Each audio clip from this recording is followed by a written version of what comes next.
할렐루야. 인생사 세옹지마라는 말이 있습니다. 성도님들, 이 단어를 모르시는 분은 거의 없을 거라고 생각이 되어지는데요. 이 세옹지마라는 이 단어의 배경을 잠깐 좀 설명을 해드리냐면 이러한 내용을 가지고 있는데요. 중국 국경지방에 한 노인이 살고 있었습니다. 그러던 어느 날 노인이 기르던 말이 국경을 넘어서 오랑캐 땅으로 도망쳤습니다. 이에 이웃 주민들이 위로의 말을 전하자 노인이 이렇게 이야기했습니다. 이 일이 복이 될지 누가 압니까? 하며 태연자약했다라는 것이죠. 그로부터 몇 달이 지난 어느 날 도망쳤던 말이 암말 한 필과 함께 돌아왔다라는 겁니다. 이웃 주민들이 이렇게 이야기합니다. 노인께서 말씀하신 그대로 되었군요 라며 축하하였습니다. 그러나 노인은 또 이렇게 이야기를 했다고 합니다. 이게 화가 될지 누가 알겠습니까? 하며 기쁜 내색을 하지 않았습니다. 며칠 후에 노인의 아들이 그 말을 타다가 낙마하여 그만 다리가 부러지게 되었습니다. 이에 마을 사람들이 다시 위로를 하자 노인은 역시 이게 복이 될지도 모르는 일이요 라고 이야기를 했다고 합니다. 그로부터 얼마 지나지 않아 북방 오랑캐가 침략을 해왔습니다. 나라에서는 짐직령을 내려 젊은이들이 모두 전장에 나가야 했습니다. 그러나 노인의 아들은 다리가 부러진 까닭에 전장에 나가지 않아도 되었다라고 합니다. 이게 세옹지마라는 이 사자성어의 배경이 되는 내용인데요. 결국에는 이것이 무슨 의미를 가지고 있냐면 이 말은 인생의 기륭화복은 변화가 많아서 예측하기가 어렵다라는 말입니다. 즉 우리의 인생, 내 마음대로 할 수 없는 것들이 많다라는 것이죠. 이렇게 하면 성공할 것 같고 이렇게 하면 큰 수익을 얻을 것 같은데 실상은 그렇지 않을 때가 있다라는 것이죠. 때로는 이제 좀 먹고 살만해지는 것 같은데 어느새 큰 병이 찾아와서 젊은 날의 고생이 물거품이 되는 그런 안타까운 분들도 우리가 종종 보게 됩니다. 또한 자녀 문제들은 어떻습니까? 내가 내 배 아파서 낳은 그 자식 내 마음대로 잘 자라줬으면 좋겠냐만 실상 그러지 못하는 것이 여러분들의 이 자녀와의 문제이지 않습니까? 세상적인 기준에서는 그렇다 치더라도 특별히 신앙교육에 있어서는 어떻습니까? 주일 아침마다 싸우는 것이 자녀들과의 그 문제이지 않습니까? 부모님은 교회를 가야 된다고 이야기를 하고 우리 아이들은 교회를 가지 않겠다라고 선언을 하면서 집안 분위기가 살벌해지죠. 하지만 자식이 이기는 부모 없다고 결국에는 자녀들이 부모의 그 뜻을 순종하지 못하고 결국에는 예배의 자리에 나오지 못한 자녀들을 우리가 종종 그리고 자주 우리가 경험하지 않습니까? 이렇듯 내 인생 그리고 내 가정, 내 사업, 내 학업, 내 자녀, 내 마음대로 움직여지면 좋으려만 그렇지 않는 것이 우리의 현실입니다.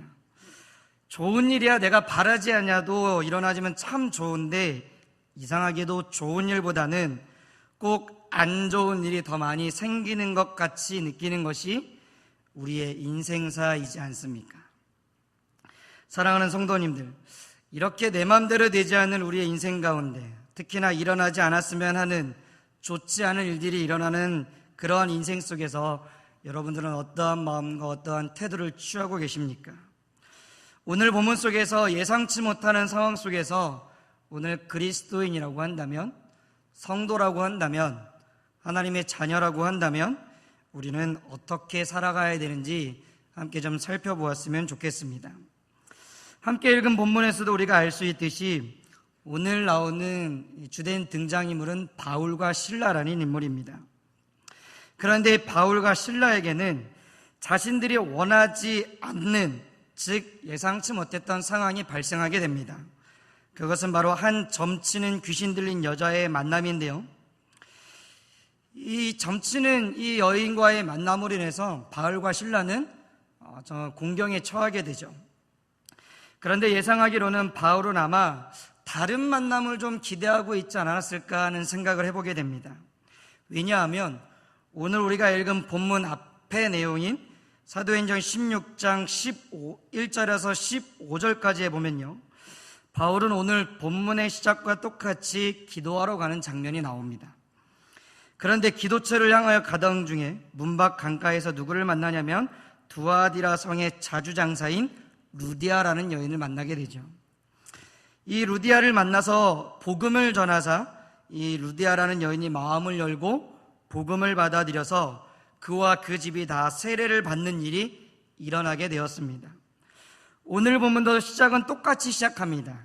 기도하는 곳에 가다가, 즉 얼마 전에 기도처로 향하다가 복음의 결실을 맺었기 때문에 바울과 실라는 어쩌면 그날의 일을 기억하면서 그날에 있었던 그 일들이 기대감이 되어서 이러한 비슷한 또한 놀라운 역사가 일어나지 않을까라는 기대감을 가지고 있었다는 것이죠. 그런데 그런 기대감과는 전혀 다르게 한 여인을 똑같이 만나는데 조금 이상한 여인을 만나게 됩니다.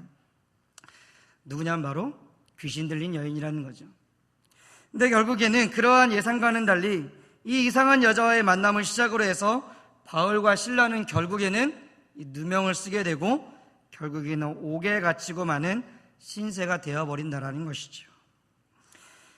그런데 이러한 중요한 것은 바로 이러한 어긋나 버리는 상황, 내가 이러한 것을 예측을 했는데 이 예측과 반대의 상황이라든지, 그리고 또한 이렇게 진행을 하면 이러한 결과가 있을 것이다라는 우리의 이러한 예상과 그 마찬가지로, 우리의 인생과 마찬가지로 이러한 어긋나 버리는 상황에서 오늘 바울과 실라는 바로 어떠한 태도를 취했냐라는 것입니다. 본문 25절은요, 바울과 실라가 무고히 매를 맞고 감옥에 갇혔으면서도 밤중에 하나님께 기도하고 찬송하였음을 우리에게 알려주고 있습니다. 바울과 실라의 상황을 한번 상상해 보십시오. 그들이 갇힌 옥은 그냥 파출소의 유치장 개념이 아니라는 겁니다. 옷을 벗기고요, 수도 헤아릴 수 없을 정도의 무한정한 매를 맞은 것입니다.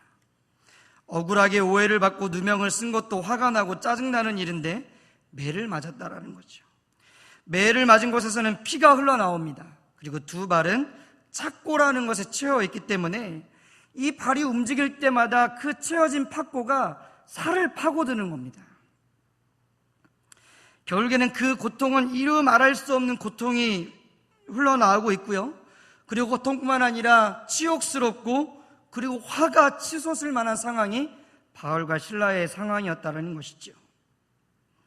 성도님들하면 어떻게 하셨겠습니까? 억울하게 누명을 당했습니다. 억울하게 오해를 사서 지금 이러한 유치장에 끌려가서 그냥 거기에서 무언가 변호인이나 그것을 기다리는 것이 아니라 매를 맞기 시작합니다. 욕을 합니다. 옷을 벗깁니다. 차여진 수갑이랑 발에 채워진 것은 그것이 파고들어서 피가 흘러나옵니다.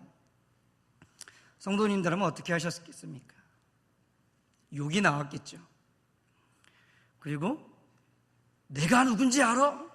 하면서 내가 가지고 있는 어떠한 신분이라든지 지위라든지 힘이라든지 동원할 수 있는 모든 권력을 동원하지 않았겠습니까? 내가 알고 있는 사돈의 팔촌과 지인과 연락을 해서 유력한 어떠한 정치계 인사라든지 아니면 변호인을 바로 부른다든지 하지 않았겠습니까? 그러면서 우리 입술로는 온갖 욕과 온갖 불평과 불만이 많았을 것입니다. 나는 이렇게 여기 들어갈 만한 상황, 죄를 짓지 않았는데 나는 억울하게 지금 누명을 써 이렇게 되었단 말입니다 하면서 이런 쌍욕을 해가면서 나가기만 해봐라, 나를 여기 집어넣은 너를 내가 이렇게 지지고 볶고 삼고 이렇게 해버리겠다, 이런 마음을 품지 않았겠습니까? 여러분, 그게 우리의 모습이라는 겁니다.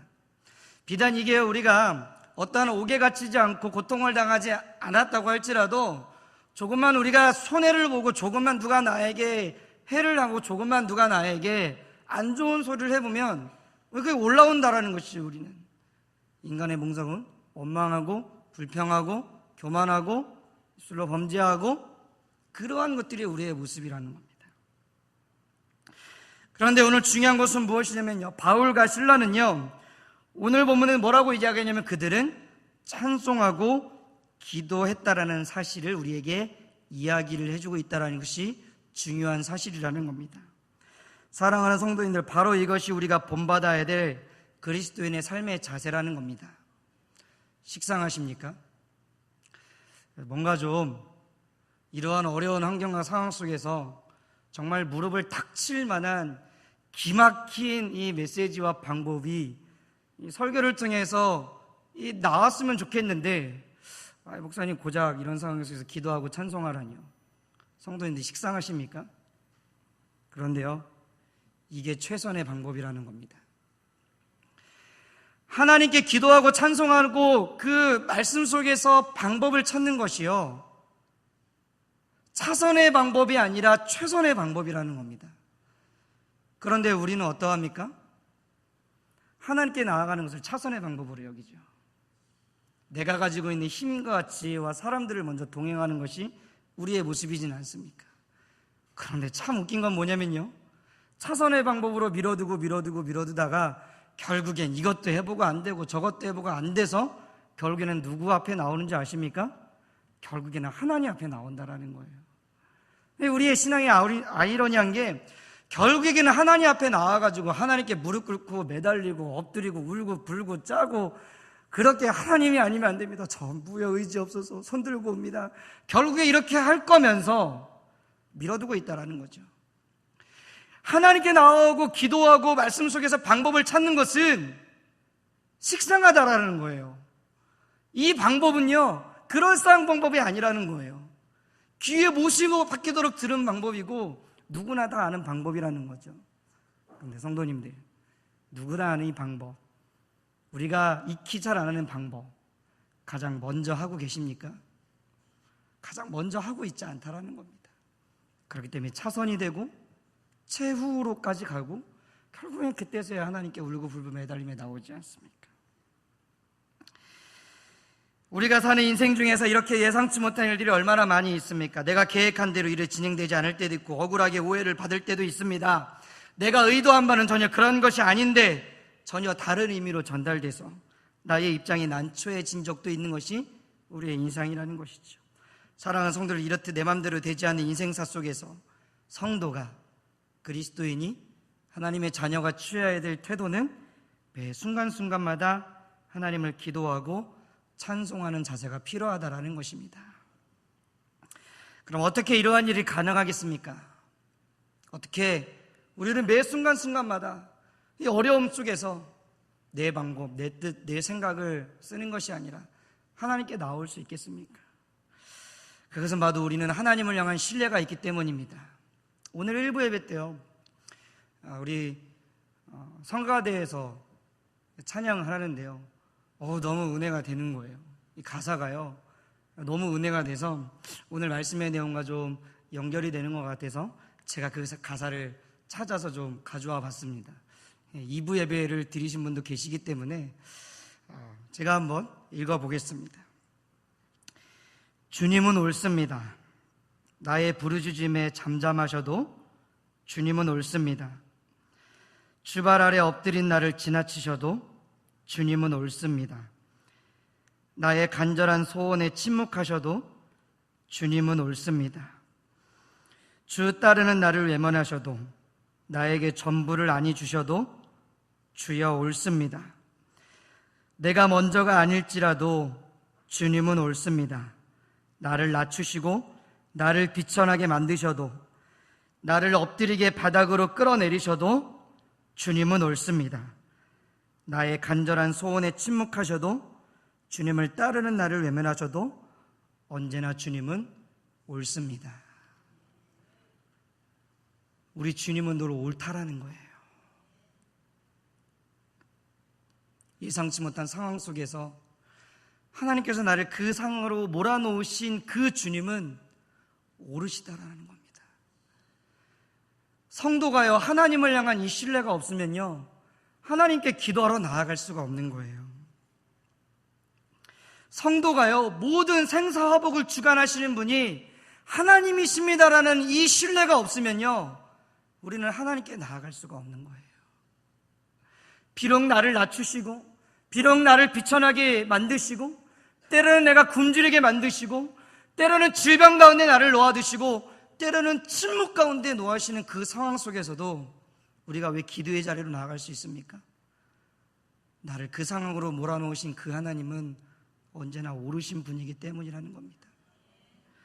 사랑하는 성도님들, 하나님을 향한 이러한 무한한 신뢰가 있으십니까?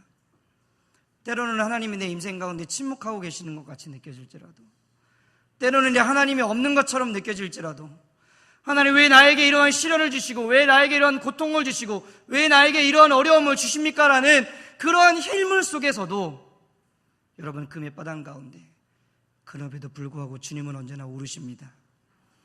이 고백이 있으십니까? 바울과 실라는 이 고백이 있다라는 거예요.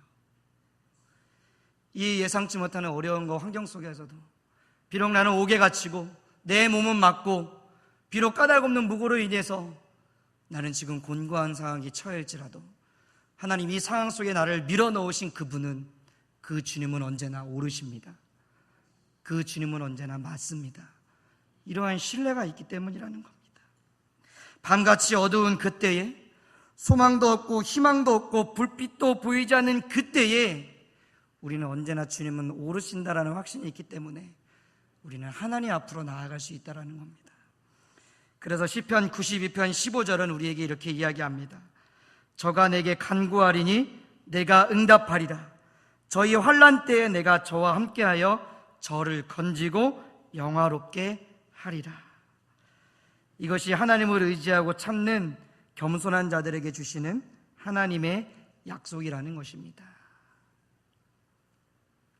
힘든 어려움 속에서도 주님은 옳다라는 확신이 있기 때문에 주님께 부르짖으며 나아가고, 주님을 의지하며 나아가고, 주님께 소망을 가지고 나아가는 자들에게 결국에는 하나님의 때와 그 시간에 맞춰서 그를 건지시고 그와 함께 하시고 그를 영화롭게 하신다는 그 하나님의 약속이 오늘 우리에게 주어진다는 사실이라는 것이죠.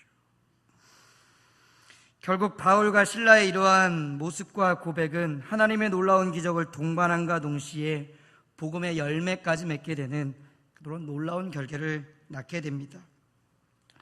당시의 로마법에 의하면요, 제수가 탈옥하게 되면 간수가 대신 죽임을 당하도록 되어 있습니다.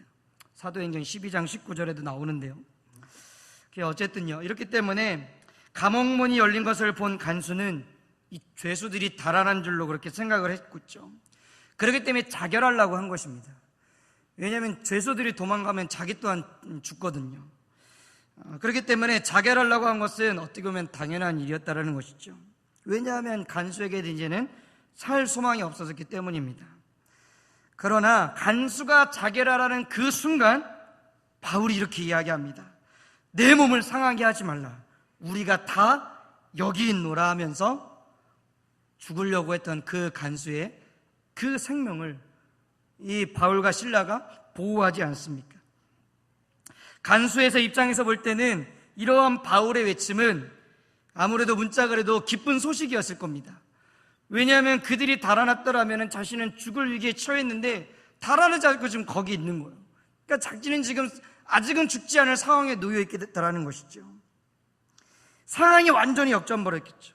살 소망을 찾아볼 수 없었던 상황에서 바울과 실라는 이제 그 소망의 중심에 있게 되었고, 소망이 없는 사람에게 소망을 줄 수 있는 그 위치에 서 있게 됐다는 것이죠. 사랑하는 성도 여러분들, 우리는 이 세상에서 이렇듯 바울과 같이 삶에 소망이 없는 자들에게 소망 되시는 예수 그리스도를 전해서 그들을 살려야 되지 않겠습니까? 이 세상에는 육적으로나 영적으로나 빌립보 간수와 같이 이렇듯 여러 가지 이유와 여러 가지 문제로 인해서 살 소망이 끊어진 상태에 있는 사람들이 너무나 많이 있다는 겁니다. 그래서 문제가 하나 닥치면요, 우리의 인생이 너무나 힘들기 때문에 그것이 쌓이다가 어느 날 문제가 하나 닥치면 충동적으로 스스로 목숨을 끌어버리는 사람들이 있다는 거예요. 해서는 안 될 선택을 하는 사람들이 있고, 가면 안 될 길을 걸어가는 사람들이 있다는 것이죠.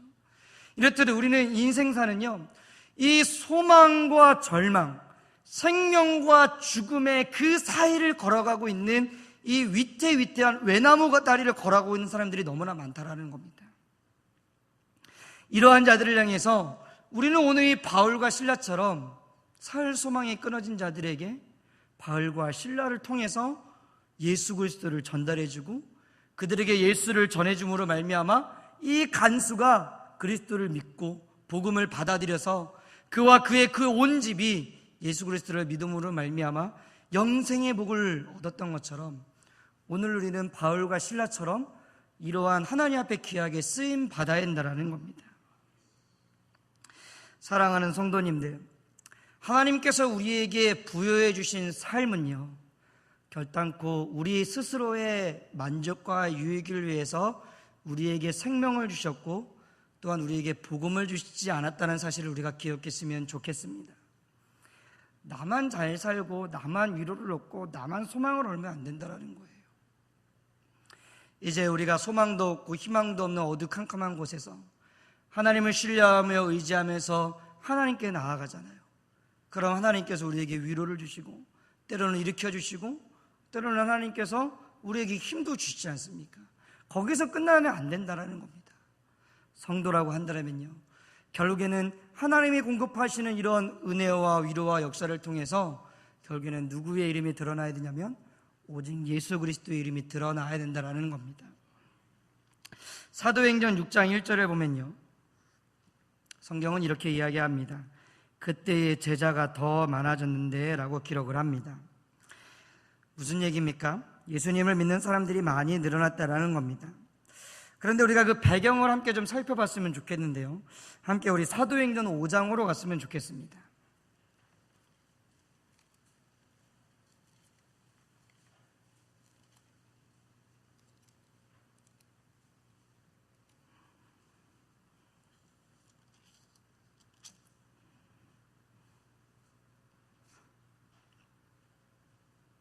사도행전 5장 41절과 42절 읽도록 하겠습니다. 시작. 사도들은 그 이름을 위하여 능력받는 일에 합당한 자로 여기심을 기뻐하면서 공회 앞을 떠나니라. 그들이 날마다 성전에 있든지 집에 있든지 예수는 그리스도라고 가르치기와 전도하기를 그치지 아니하리라. 아멘. 이게 무슨 얘기냐면요, 사도행전 5장 17절부터 보면요, 사도들이 박해를 당하는 장면이 나옵니다. 대제사장들과 사두개인들이 사도들을 죽이려고 하는 상황까지 가는데 가말리엘이라고 하는 사람을 통해서 결국에는 죽임을 당하는 것만은 면하게 되죠.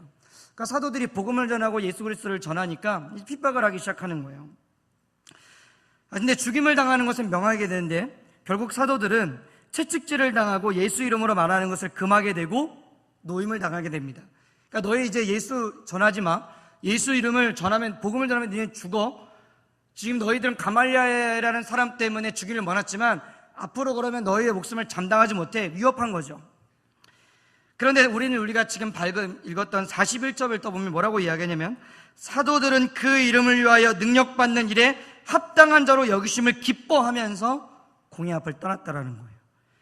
그러면서 저희가 날마다 성전에 있든지 집에 있든지 예수는 그리스도라 가르치기와 전도하기를 쉬지 아니하니라. 그리고 나서 6장 1절에 그때에 제자가 더 많아졌는데 라고 성경은 이야기를 합니다. 즉 사도들이 모진 박해와 핍박 속에서 소망을 잃지 않고 죽음을 두려워하지 않는 모습을 보이면서 그들은 예수의 이름을 전하는 것을 쉬지 않았다라는 거예요. 한번 생각을 해보십시오. 사람들이 사도들의 모습을 보면서 무슨 생각을 했겠습니까? 뭐 하는 거지 이제는? 너희들이 전하는 그 예수 그리스도 때문에 그렇게 모진 핍박을 당하고 매를 맞고 심지어 죽음의 위기에 처해 있는데도 그럼에도 불구하고 나와서도 뭐를 하냐면 그들은 모여서 예수는 그리스도라 가르치고 전도하고 예수 이름 때문에 받는 핍박과 능력을 기뻐하는 거예요. 사람들이 뭐라고 이야기했겠습니까? 미친놈들이다 쟤네. 제정신이 아니다. 예수 믿는 저 집단들은 제정신이 아니다 라고 이야기를 했겠죠. 그런데 계속해서 이 사도들과 예수를 믿는 사람들이 이러한 상황 속에서도, 이러한 어려움 속에서도, 이러한 절망 속에서도, 이러한 핍박 속에서도 그들은 초지일관으로 예수는 그리스도라고 이야기를 하고 그 예수로 말미암아 기뻐하며 즐거워하고 초대교회의 그 모습, 서로 물건을 통용하며 찬송하고 그들 안에서 기쁨과 그 즐거움이 충만한 거예요. 그러자 사람들이 이렇게 생각했죠. 처음에는 저 사람들을 미쳤다고 생각했지만 도대체 예수가 누구길래, 도대체 예수라는 사람이 누구길래 저 사람들을 저렇게 미치게 만들었고 저 사람들을 핍박 속에서도 어떻게 즐거움을 갖게 할 수 있었을까? 도대체 예수 그리스도가 누구길래 저 절망과 같은 상황 속에서도 저들을 낭망시키지 않고 저들에게 소망을 갖게 만들었을까? 도대체 저 사람들이 믿는 그 예수가 누구길래 저들은 저렇게 기쁨이 충만할까? 나도 궁금하다. 나도 그 예수가 궁금하다. 나도 그 예수에 대해서 알고 싶다. 이렇게 되지 않았겠습니까? 그러니까 죽음의 위기, 예수를 믿는 건 죽는 거예요. 매맞는 거예요. 불이익을 당하는 거예요. 핍박을 당하는 거예요. 모진 고난을 당하는 겁니다. 이러한 상황에서도 그러니까 그때의 제자들, 예수님을 믿는 사람들이 많아졌다라는 겁니다. 사랑하는 성도님들, 우리의 인생 속에서 지금은 우리가 예수님 믿는 것 때문에 핍박당하는 일은 거의 없지 않습니까? 물론 집안에서는 종교적인 문제 때문에 핍박을 당할 수도 있지만 성경에 나와, 그리고 또 이슬람 문화권이나 다른 종교권의 문화처럼 같이는 우리가 핍박당하고 있지는 않잖아요. 근데 우리의 삶 가운데서 이걸 정해보면 이런 거예요. 저 집은 누구는 아프고 저 남편은 사업이 망했다고 이야기를 하고 저 집에는 문제가 끊이지 않는 것 같고 물질도 넉넉하지 않은 것 같고 늘 날마다 힘들게 사는 것 같은데 어떻게 저 집은 우리 집보다 행복한 것 같지? 어떻게 저 사람은 암 투병을 했음에도 불구하고 그의 얼굴에서 미소가 떠나지 않지? 어떻게 저 사람은 저런 어려운 상황 속에서도 소망을 잃지 않고 살아갈 수가 있지? 그러한 의문이 들게 만드는 거예요. 해답은요, 예수님 때문이지 않습니까? 우리 안에 소망 되신 예수가 있기 때문에 우리의 인생사가 때로는 너무나 힘들고 어려워도, 정말 때로는 죽고 싶을 정도의 그런 어려움이 오더라도, 질병이 찾아오더라도, 사업이 망하더라도, 물질적으로 풍요하지 못하더라도, 그럼에도 불구하고 우리는 소망이 있는 이유는 우리 안에 예수가 있기 때문이지 않습니까? 그 소망 때문에 우린 사는 거예요.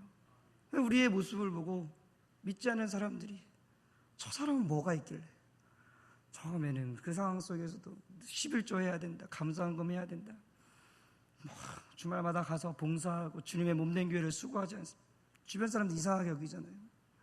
주말마다 쉬지도 않고는 교회에 가서 사냐, 교회에서 밥이 나오냐 떡이 나오냐, 돈을 주냐, 돈을 바치죠. 돈을 갖다 내죠. 그리고 몸도 헌신하고요.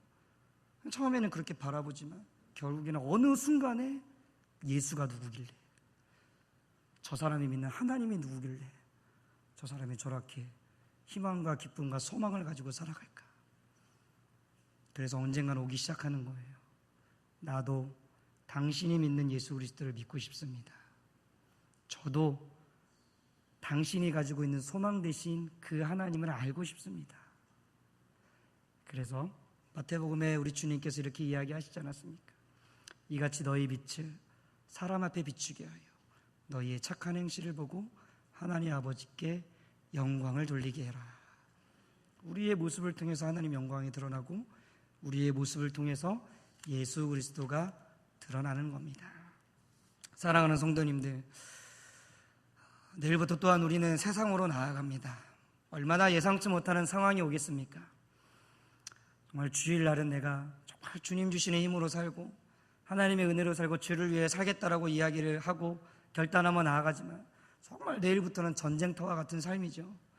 그러한 삶 속에서 예상치 못하는 상황 속에서 사랑하는 성도님들, 주님 앞에 나아오시기를 바랍니다. 늘 언제나 하나님은 오르신 분이라고 생각하시면서 다른 방법, 다른 것들 구하지 마시고 어차피 하나님 앞에 와서 울고 매달릴 거 주님을 최선으로 생각하면서 바울과 실라처럼 하나님 앞에 나와 기도하시고 주님을 찬송하시고 말씀 속에서 그 해답을 얻었으면 좋겠습니다. 결국에는 우리의 이러한 모습을 통해서 우리 주변에 믿지 않는 영혼들이 결국 예수를 알게 되고 예수를 경험함으로 해서 그 집 또한 예수 그리스도를 구주로 미뤄 그 집이 하나님이 주시는 영생 복락을 누리는 그 은혜가 우리를 통해서 흘러갔으면 좋겠습니다. 기도하겠습니다. 하나님 아버지 감사합니다.